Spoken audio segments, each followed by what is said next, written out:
हिंदी का question number first है हमारा। गोपियों द्वारा उद्धव को भाग्यवान कहने में क्या व्यंग्य निहित है? उत्तर है गोपियों द्वारा उद्धव को भाग्यवान कहने में यह व्यंग्य निहित है कि उद्धव वास्तव में भाग्यवान न होकर अति भाग्यहीन है। वे श्री कृष्ण के सानिध्य में रहते हुए भी उनके प्रेम से सर्वथा मुक्त रहे।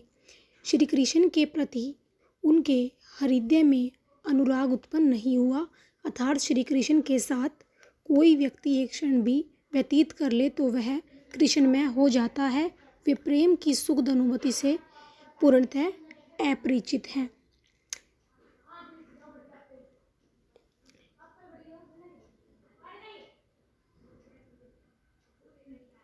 क्वेश्चन नंबर 2 है हमारा। उद्धव के व्यवहार की तुलना किस किससे की गई है? गोपियों ने उद्धव के व्यवहार की तुलना निम्नलिखित उदाहरणों से की है। गोपियों ने उद्धव के व्यवहार की तुलना कमल के पत्तों से की है, जो नदी के जल में रहते हुए भी जल की ऊपरी सतह पर रहता है, अर्थात जल में रहते हुए भी जल का प्रभाव उस पर नहीं पड़ता।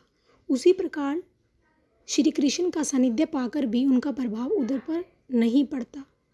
पॉइंट 2, उद्धव जल के मध्य रखे तेल के गागर मटके की भांति है, जिस पर जल की एक भी बूंद नहीं टिक पाती। इसलिए उद्धव श्री कृष्ण के समीप रहते हुए भी उनके रूप के आकर्षण तथा प्रेम बंधन से सर्वथा मुक्त हैं। पॉइंट 3, उद्धव ने गोपियों को जो योग का उपदेश दिया उसके बारे में उनका यह कहना था कि यह योग कड़वी ककड़ी है के समान प्रतीत होता है, इसे निगला नहीं जा सकता, यह अत्यंत अरुचिकर है। क्वेश्चन नंबर 3 है, गोपियों ने किन किन उदाहरणों के माध्यम से उद्धव को उलाहने दिए हैं? गोपियों ने कमल के पत्ते, तेल की मटकी, प्रेम की नदी आदि उदाहरणों के माध्यम से उद्धव को उलाहने दिए हैं। प्रेम रूपी नदी में पांव डुबाकर भी उद्धव प्रभाव रहित है। श्री कृष्ण के सानिध्य में रहते हुए भी वे श्री कृष्ण के प्रेम से सर्वथा मुक्त रहे। क्वेश्चन नंबर 4 है, उद्धव द्वारा दिए गए योग के संदेश से गोपियों की विरंगनी में घी का काम कैसे किया?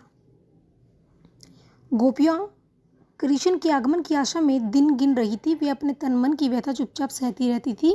कृष्ण के प्रेम रस में डूबी हुई वे इसी इंतजार में बैठी थी। श्री कृष्ण उनके विरह को समझेंगे, उनके प्रेम को समझेंगे, उनके अमृत मन को अपने दर्शन में तृप्त करेंगे, परंतु यह सब उल्टा होता है। कृष्ण को न तो उनकी पीड़ा का ज्ञान है और न ही उनके विरह के दुख का, बल्कि कृष्ण योग का संदेश देने के लिए उद्धव को भेज देते हैं। विरह की अग्नि में जलती हुई गोपियों को उद्धव ने कृष्ण को भूल जाने और योग साधना का उपदेश दिया, जिससे उनके हृदय में जल रही विरंगनी में घी का काम कर उसे प्रज्वलित किया। और तक ही आपने फिलहाल लर्न करने हैं और इसको अपनी फेयर नोटबुक में हिंदी की में राइट करना। हिंदी का क्वेश्चन नंबर फर्स्ट है हमारा। गोपियों द्वारा उद्धव को भाग्यवान कहने में क्या व्यंग्य निहित है? उत्तर है गोपियों द्वारा उद्धव को भाग्यवान कहने में यह व्यंग्य निहित है कि उद्धव वास्तव में भाग्यवान न होकर अति भाग्यहीन है। वे श्री कृष्ण के सानिध्य में रहते हुए भी उनके प्रेम से सर्वथा मुक्त रहे। श्री कृष्ण के प्रति उनके हृदय में अनुराग उत्पन्न नहीं हुआ, अर्थात श्री कृष्ण के साथ कोई व्यक्ति एक क्षण भी व्यतीत कर ले तो वह कृष्णमय हो जाता है। वे प्रेम की सुखद अनुभूति से पूर्णतः अपरिचित हैं।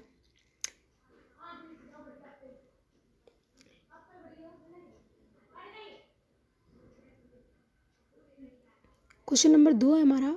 उद्धव के व्यवहार की तुलना किस किससे की गई है?